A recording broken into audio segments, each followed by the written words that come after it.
Buenos días, maestra. Nosotros somos el equipo 3 y vamos a hacer la presentación del reto Análisis de sistemas eléctricos en sistemas ingenieriles.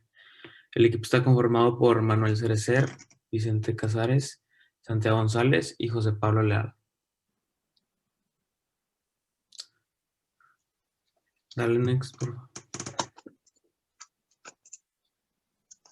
Introducción. Para comprender en su totalidad lo que se realizó en este reto, es necesario revisar los conceptos y técnicas que se utilizaron para llegar a las respuestas correctas. Primero estableceremos algunos de los conceptos más importantes para el desarrollo del reto. Primero, la ley de Ohm, que nos ayudó mucho a la hora de formar las ecuaciones generales de descarga. La ley de Ohm dice que el voltaje es directamente proporcional a la corriente, siendo la resistencia el factor de proporcionalidad.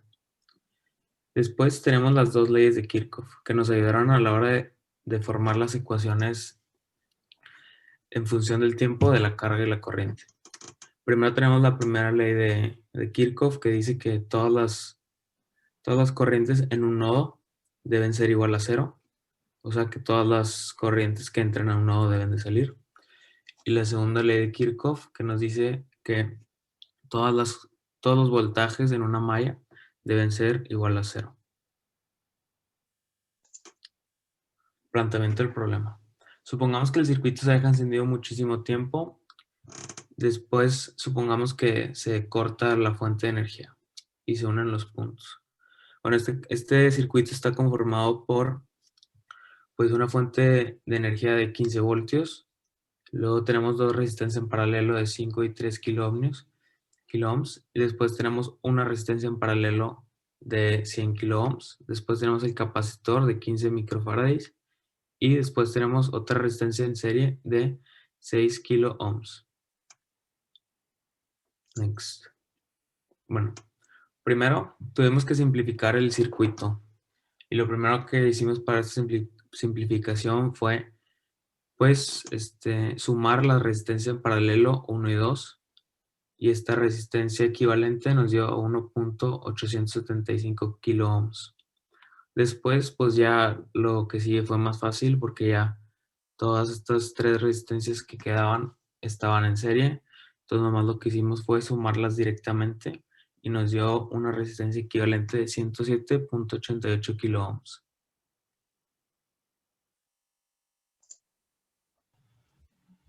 Bien, como mencionó mi compañero, estamos tratando con un problema en el que estamos tratando con un circuito en proceso de descarga.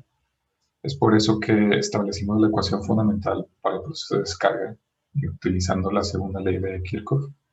Esta, pues como ahí se puede ver, es la resistencia equivalente por la corriente para cualquier tipo T más la carga sobre la capacitancia. Básicamente estamos mencionando ahí que tenemos un capacitor y pues la resistencia equivalente. Y la suma de estas tiene que ser igual a cero. Ahí, bueno, se puede ver la ecuación de Kirchhoff que utilizamos. La suma de los potenciales debe ser igual a cero. Y luego, básicamente, simplificamos el circuito, lo volvimos a dibujar. Y nos quedó esta imagen de aquí. Podemos ver, quitamos la batería para simplificar. Los 15 voltios, también escogimos un sentido de la corriente. Todo esto simplifica el proceso de calcular con las leyes de Kirchhoff. Entonces, básicamente ya tenemos todo listo para empezar a solucionar la situación. Ok, entonces, primero, la ecuación de carga. Para poder encontrar esta ecuación, como se mencionó, se utilizó la segunda ley de Kirchhoff. Lo primero que hicimos fue despejar para la corriente, o sea, para I de t. Y obtenemos esta ecuación aquí que está simbolizada con un 1. Ahora, recordando la definición de la corriente, siendo este el resultado de la derivada de la carga, pues sustituimos en el I de t, pues la derivada de la carga, y básicamente construimos una ecuación diferencial para que después la podamos integrar para poder acercarnos a una ecuación de una carga. Entonces, si vemos la siguiente diapositiva, podemos ver cómo esa ecuación diferencial la integramos, pero ojo, hay que remarcar que los límites son importantes. Como es un proceso de descarga, del lado de la carga vamos de una carga máxima, porque pues el capacitor ya se cargó y va a iniciar a descargarse. Entonces, de una carga máxima a una carga QDT. Y pues el tiempo, la verdad, es irrelevante mientras que nos pongamos de acuerdo con el cronómetro, pusimos de 0 a t para siempre, para que no estuviera complicado. Entonces resolvimos esta integral. Digo, esto ya lo hemos hecho en clase, es una integral simple, utilizamos logaritmos naturales, elevamos con e a cada lado y al final nos queda esa ecuación simbolizada por el 2, que es básicamente la carga en cualquier tiempo t, está dada por la carga máxima por e a la menos t sobre la capacitancia por la resistencia equivalente. Pero claro, esto no es una ecuación ya finita. Si vemos la siguiente diapositiva, necesitamos ese valor de la Q máxima, de la carga máxima. Digo, en el proceso de carga, la carga máxima es básicamente, mientras t se aproxima al infinito, o sea, mientras que más tiempo pasa, vamos a llegar a esta carga máxima. Hay muchas formas de calcular esta carga máxima. Nosotros decidimos utilizar una que consideramos simple, que es básicamente con esta ecuación que nos dice que nuestro nuestro voltaje es igual a la carga máxima sobre la capacitancia. Despejamos para la carga máxima y pues nada más tenemos una multiplicación simple de 15 voltios por 15 por 10 a la menos 6 faradios y eso nos da 2.25 por 10 a la menos 4 amperios. Entonces ya con esta carga máxima, en la siguiente dispositiva, ya podemos completar nuestra ecuación de carga, que era nuestra ecuación número 2, para tener una ecuación de carga dada por 2.25 por 10 a la 4 por E a la menos T sobre la multiplicación de la resistencia equivalente y la capacitancia, que da 1.62.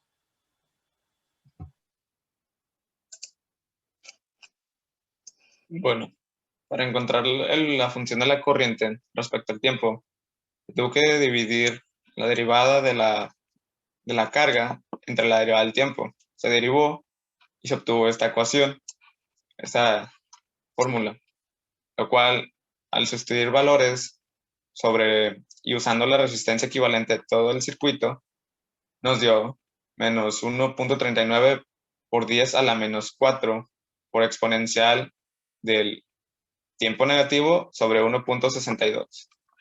Y después sustituimos lo necesario para obtener las corrientes en cualquier tiempo para cada uno de los resistores.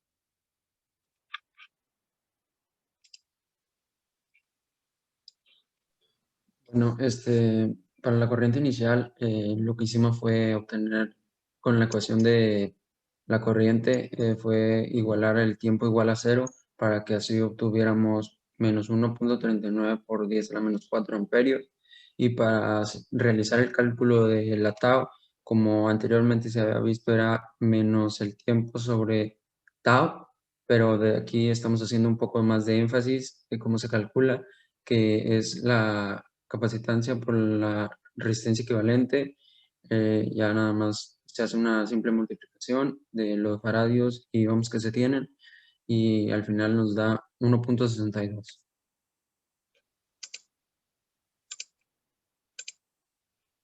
Para las gráficas de corriente y carga, observamos que tienen un comportamiento exponencial.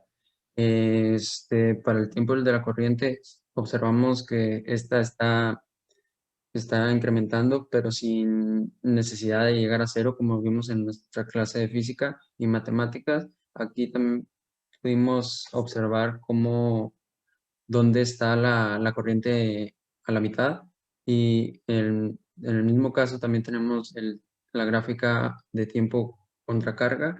Aquí también tenemos una exponencial a que tiende a 0, pero sin necesidad de tocarlo, y también obtuvimos la carga disminuida a la mitad.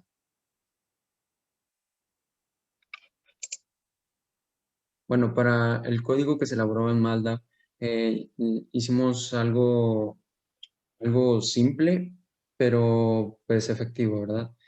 Lo que hicimos fue realizar un vector de taus.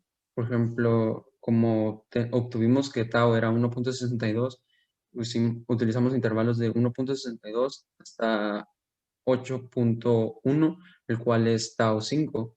Y lo que hicimos fue obtener la carga, y con ese mismo vector de taus fue que obtuvimos pues, los valores de la Q y los valores de la corriente. También para obtener en el inicial, solamente sustituimos el t por en 0. Y también para realizar la gráfica nada más utilizamos el plot, agregamos títulos, nombramos el eje X, nombramos el eje Y, y para que todo esto fuera más visual, agregamos el print on. Bueno, discusión. También hubo muchas dudas respecto a qué fórmulas o métodos eran los adecuados para solucionar el reto. Incluso al verificar si los resultados obtenidos para cada sección del reto eran los correctos. Se Manuel, investigó mucho. Manuel, no se trata de leer. Has leído durante todo la presentación. Durante nuestro reto, la verdad que sí batallamos un poco para averiguar las respuestas correctas, porque cada quien tenía una opinión diferente. Y pues al final a veces hasta madrugábamos para ver si llegábamos a una respuesta concreta entre todos. Hubo unos días que sí nos quedamos congelados, la verdad. O sea, de que hasta la 1, pero ya después nos levantamos temprano, confirmábamos de que si era correcto nuestro planteamiento y ya le dábamos para adelante.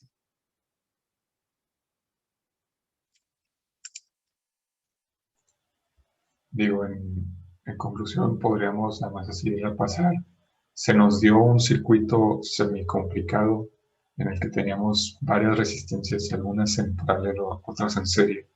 Teníamos un capacitor de 15 microfarados y una fuente de energía. Lo que logramos en este reto pudimos simplificar este circuito de modo que pudimos emplear el conocimiento que tuvimos en la clase, entre ellos la ley de Ohm, las leyes de Kirchhoff, para poder no solo analizar y descomponer este circuito, pero también identificar que se trataba de un circuito de descarga, de cómo el proceso iba a ser diferente a si fuera uno de carga, y también aplicando nuestro conocimiento de integrales y todo esto, pues conseguir una ecuación de carga y sabiendo la definición de corriente como la derivada de la carga, pues derivar esa ecuación y poder aproximarnos, bueno, poder terminar con estas dos ecuaciones que, como mi compañero mostró en las gráficas, mostraban un comportamiento adecuado y esperado